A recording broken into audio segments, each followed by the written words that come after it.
দুদিনব্যাপী শাস্ত্রীয় সঙ্গীত এবং নৃত্য উৎসবের আয়োজন হতে চলেছে।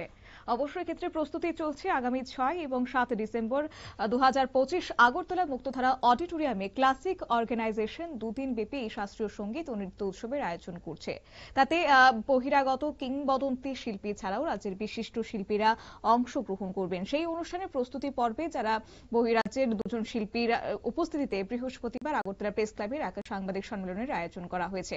এই সাংবাদিক সম্মেলনে উপস্থিত ছিলেন জাতীয় স্তরের ভূমিকন্যা উপাধ্যায় ববি চক্রবর্তী, সাধারণ সম্পাদক তাপস ভট্টাচার্য সহ আরো অন্যান্যরা। বিস্তারিত কি রয়েছে শুনুন। আজকে আপনাদেরকে এখানে আমন্ত্রণ জানানোর মূল উদ্দেশ্য হচ্ছে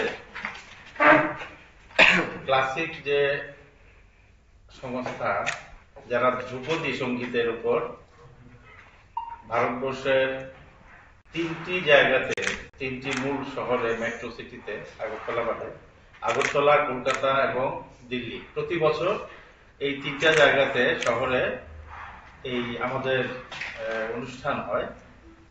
সেই অনুষ্ঠানে শুধু ভারতবর্ষের নয়, বিশ্ববিখ্যাত বিভিন্ন শিল্পীরাও অংশগ্রহণ করেন। আমাদের সৌভাগ্য যে আমরা বিশ্ববরেণ্য শিল্পীদের নিয়ে 3টে শহরে এই উচ্চাঙ্গ সঙ্গীতের উপর কার্যক্রম করি। আমাদের মূল উদ্দেশ্য হচ্ছে উচ্চাঙ্গ সঙ্গীতকে বাঁচিয়ে রাখা, তার বিস্তার ঘটানো এবং মানুষের মধ্যে তার প্রভাব যেন বৃদ্ধি পায়, সেটাই হচ্ছে মূল উদ্দেশ্য। এখানে আগরতলা শহরে প্রতি বছরের ন্যায় 6 এবং 7 ডিসেম্বর আমাদের এই কার্যক্রম হচ্ছে। এখানে আপনারা শুনেছেন, এখানে উপস্থিত আছেন 3-4 জন শিল্পী যারা আজকে ভারতবর্ষে বিভিন্ন জায়গাতে তাদের পারফরমেন্স প্রদর্শন করছেন বিভিন্ন বিভাগে। আর এই যে ক্লাসিক সংস্থা আজ থেকে 26 বছর আগে এর প্রতিষ্ঠা হয়েছিল এবং গুটি গুটি পায়ে 26 বছর অতিক্রান্ত আজকে এই ক্লাসিক সংস্থা কিন্তু ভারতবর্ষে উচ্চাঙ্গ সঙ্গীতের জগতে একটা অত্যন্ত পরিচিত এবং সম্মানিত নাম। এবারও তার ব্যতিক্রম হচ্ছে না। 6 এবং 7 ডিসেম্বর আমাদের কার্যক্রম হচ্ছে মুক্তধারা অডিটোরিয়াম। এই মুক্তধারা অডিটোরিয়ামে যে হচ্ছে, এখানে 6 তারিখ শুরু হচ্ছে আমাদের এই কার্যক্রমের সম্পূর্ণ বিস্তারিত এখানে আছে, আপনারা নিয়ে নেবেন। তবু আমি বলছি যে উদ্বোধন করবেন অনুষ্ঠানের স্বামী অমর্তানন্দ মহারাজ, রামকৃষ্ণ মিশনের সেক্রেটারি উনি। চিফ গেস্ট হিসেবে থাকবেন আমাদের গভর্নমেন্ট অফ ত্রিপুরার ফাইন্যান্স মিনিস্টার অনারেবল প্রণজিৎ সিংহ রায়,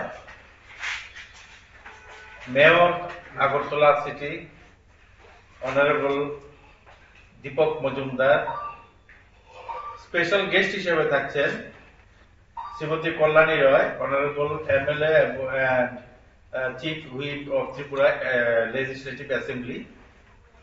তারা থাকছেন। স্পেশাল গেস্ট হিসেবে থাকছেন আমাদের অনারেবল এমপি রাজ্যসভা শ্রী রাজীব ভট্টাচার্য মহোদয়।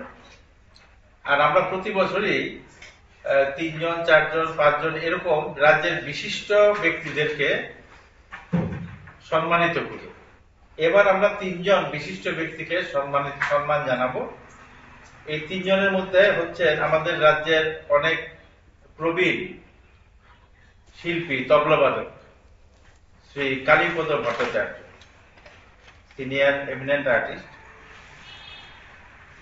Doctor Sukomal Sarkar, eminent orthopaedic surgeon, এবং শ্রী দেবব্রত রায়, অ্যাসোসিয়েট প্রফেসর, স্বামী বিবেকানন্দ মহাবিদ্যালয়, মোহনপুর, শিক্ষাবিদ হিসেবে। তাদেরকে আমরা এখানে সম্মান জানাবো। আর আমাদের সংস্থা কিন্তু প্রতি বছরই রাজ্যের দুস্থ শিল্পীদেরও সহায়তা করে থাকে এবং যারা প্রবীণ শিল্পী কিন্তু আজকে কোনো না কোনো কারণে, শারীরিক কারণে হোক, আর্থিক কারণে হোক, তারা আজকে অনেকটাই কষ্টের মধ্যে দিন যাপন করছেন, সাধ্যমতো আমাদের এই সংস্থা থেকে তাদেরকেও একটু সাহায্য করার চেষ্টা করা হয়। 5 তারিখে আর 6 তারিখে আরো অনেকগুলো প্রোগ্রাম আছে, যেটা আগে বলেছেন যে টোটাল 150 জনের মতো শিল্পী এখানে তাদের পারফরমেন্স রাখবে। আপনারা শুনলেন, অর্থাৎ আগামী 6 তারিখ উদ্বোধন হতে চলেছে আগরতলা মুক্তধারা অডিটোরিয়ামে এই অনুষ্ঠানের, এবং উদ্বোধন করবেন দলেশ্বর রামকৃষ্ণ মিশনের স্বামী অমৃত নন্দন মহারাজ, এবং প্রধান অতিথি হিসেবে উপস্থিত থাকবেন রাজ্যের অর্থমন্ত্রী প্রণজিৎ সিংহ রায়।